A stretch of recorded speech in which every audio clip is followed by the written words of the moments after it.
Vision Pro est enfin arrivé au Canada. Est-ce que vous devriez payer 5000 $ et vous le procurer? Non. Mais d'après moi, c'est pas la question qu'on devrait se poser.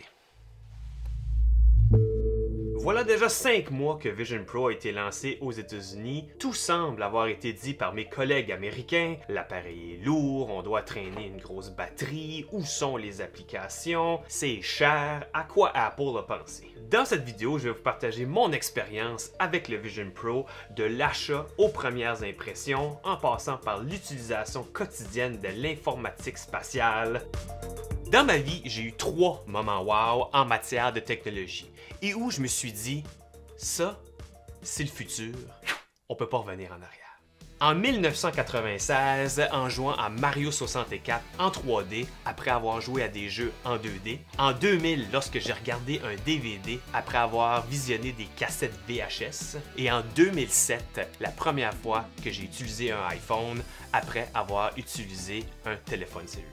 Ces moments wow-là, je les ai surnommés mes moments Nintendo 64. Cela veut donc dire que mon dernier moment remonte à presque 20 ans. Et c'est avec cette recherche d'émerveillement que j'ai décidé d'investir 5000 $ canadiens pour me procurer le Vision Pro. Alors, est-ce que j'ai eu mon 4e moment Nintendo 64?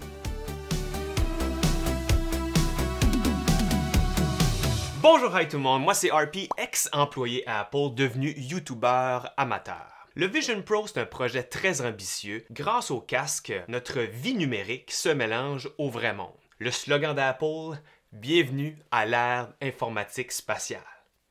Moi, je suis prêt pour le voyage. Le jour du lancement, je me suis présenté au Apple Store et on m'avait averti qu'avec le nombre de retours élevés du Vision Pro aux États-Unis, l'équipe sur place risque de s'assurer que je passe au travers d'une démo complète avant de quitter avec mon appareil. Et je dois vous dire, si vous avez la chance, allez essayer la démo gratuite, ça vaut vraiment la peine. Mes premières impressions lorsque j'ai pris le Vision Pro dans mes mains, oui c'est lourd, puis en plus ça a l'air particulièrement fragile. Et aussitôt allumé, je dois dire que j'ai été particulièrement déçu de la qualité du pass-through, c'est-à-dire ce que les caméras à l'avant nous présentent. Je m'attendais à une bien meilleure qualité visuelle. Il y a beaucoup de bruit, du noise, et si on utilise l'appareil le soir, c'est particulièrement mauvais. Regarder sa montre de proche, on va voir, c'est difficile à lire, c'est un peu comme si j'étais presbyte. J'avais pas vraiment lu là-dessus auparavant, alors j'étais quand même assez surpris de me rendre compte qu'il y a du motion blur. C'est-à-dire que quand on bouge notre tête de gauche à droite, lorsqu'on regarde le vrai monde, il va y avoir un peu de flou.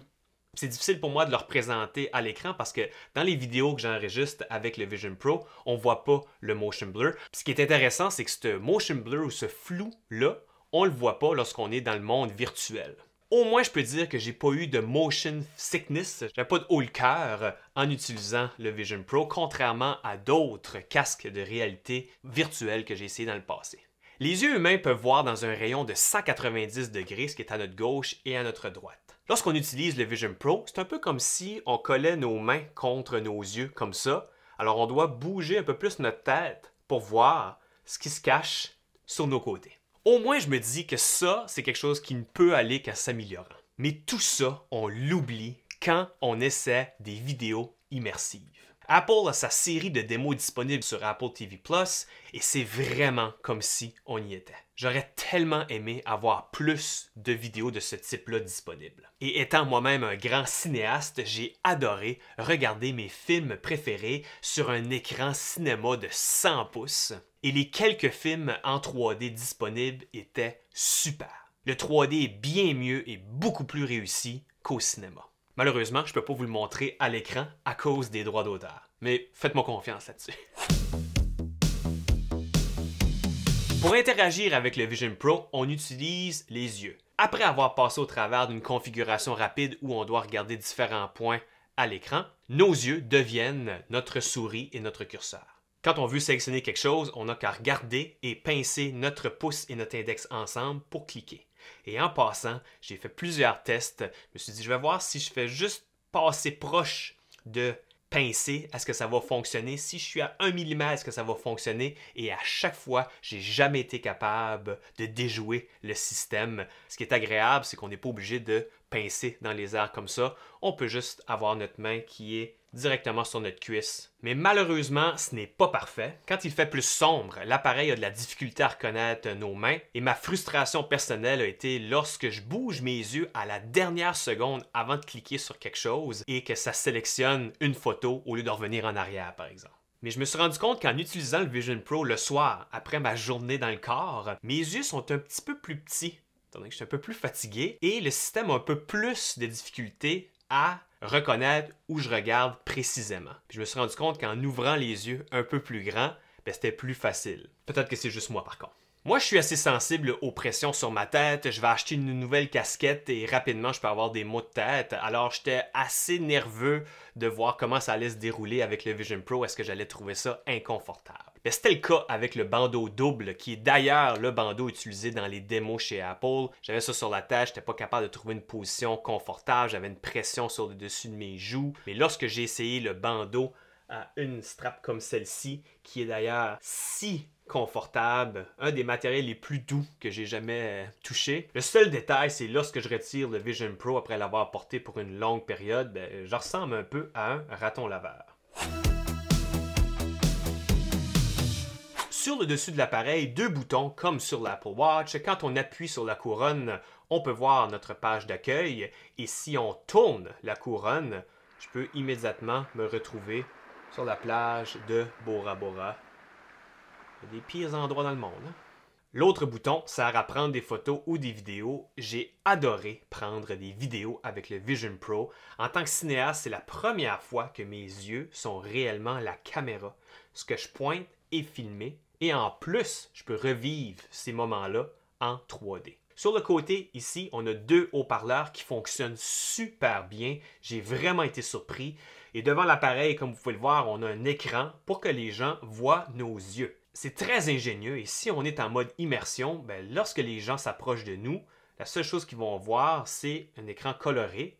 Et en plus, ces personnes-là vont fader in dans notre environnement et voir nos yeux.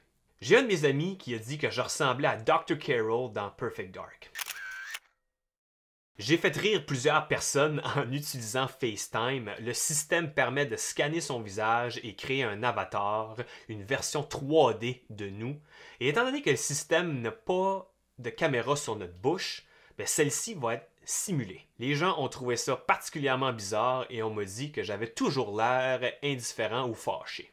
Malheureusement, on ne peut pas partager le plaisir du Vision Pro avec notre famille ou nos amis. Tout comme le iPhone et le iPad, il y a un seul compte à la fois qui peut être utilisé. On peut activer un mode invité, mais le dit invité doit passer au travers de la configuration initiale. Et dans mon cas, les bandeaux étaient trop grands pour que ma conjointe et mes enfants puissent l'utiliser. La force de l'écosystème Apple est clairement démontrée lorsqu'on possède un Mac récent. On s'approche et lorsqu'on appuie sur « Connecter », l'écran de notre portable flotte, puis on peut la placer où on veut. Aucun lag. J'ai installé le bêta Vision OS 2.0 et à l'intérieur, il y a une grande nouveauté. Dans le bêta, on peut prendre n'importe quelle de nos photos et appuyer sur un nouveau bouton « Spatial ». Le système va détecter le ou les sujets d'une image pour ensuite créer une version 3D, même avec des vieilles photos. Apple utilise de l'intelligence artificielle pour détecter les sujets et les arrière-plans. Et vu que le Vision Pro a un écran derrière chaque œil, on est en mesure de créer un 3D hyper réaliste. Trop réaliste même. Malheureusement, je ne peux pas le représenter dans cette vidéo, mais faites-moi confiance, c'est hallucinant. Mais pensez-y, dans plusieurs de nos photos, les gens regardent l'objectif. Et quand on regarde une photo 3D à partir du Vision Pro, c'est exactement comme si les gens nous regardaient, nous, dans les yeux. Et grâce à cette technologie, j'ai été en mesure de recroiser le regard de gens qui m'ont quitté. J'irais même jusqu'à dire que c'est comme si on ouvrait un portail sur le passé. C'est totalement différent que de regarder ces photos sur son ordinateur. J'ai honnêtement de la difficulté à décrire comment je me suis senti, mais je compare ça à comme si j'étais dans un rêve. Imaginez, revivre la naissance de vos enfants, votre mariage, vos anniversaires, revisiter votre première maison, revivre vos voyages. C'est en vivant tout ça que je peux vous dire qu'ici, j'ai vécu mon 4e moment Nintendo 64.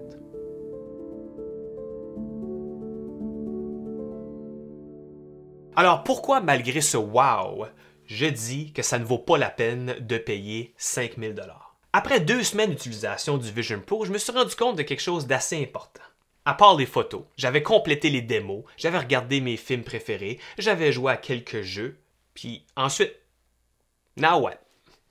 Utiliser le Vision Pro nécessite de prendre la batterie, de mettre le casque sur sa tête, de le serrer, d'attendre quelques secondes pour que tout se charge, alors que simplement prendre son iPhone, ça prend 2 secondes pour on est déjà prêt. En plus, je peux vous dire qu'on se sent quand même isolé lorsqu'on utilise le Vision Pro, à moins que ce soit ça l'objectif. C'est vraiment un bon appareil pour méditer paisiblement. Mais je reviens à mon intro. La vraie question n'est pas « est-ce que ça vaut 5000 $? Non. La vraie question est comment le Vision Pro va-t-il s'intégrer dans l'écosystème Apple à long terme? Moi, j'ai toujours été fan du slogan d'Apple « Think Different », penser différemment. Pour un jour avoir un produit comme le Vision Pro qui est aussi compact qu'une paire de lunettes, qui ne coûte pas des milliers de dollars, il faut développer la technologie. Et pour y arriver, une première version est indispensable.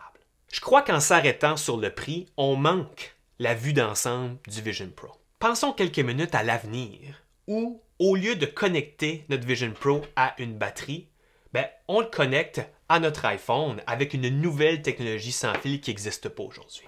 Rien de tout cela serait possible sans une version 1.0. Le Vision Pro est bourré d'innovation. C'est pas parfait, mais il faut célébrer le fait qu'Apple a probablement un plan secret qui prendra tout son sens dans quelques années. Et d'ici là, je serai aux premières loges pour revivre mon 4e moment Nintendo 64.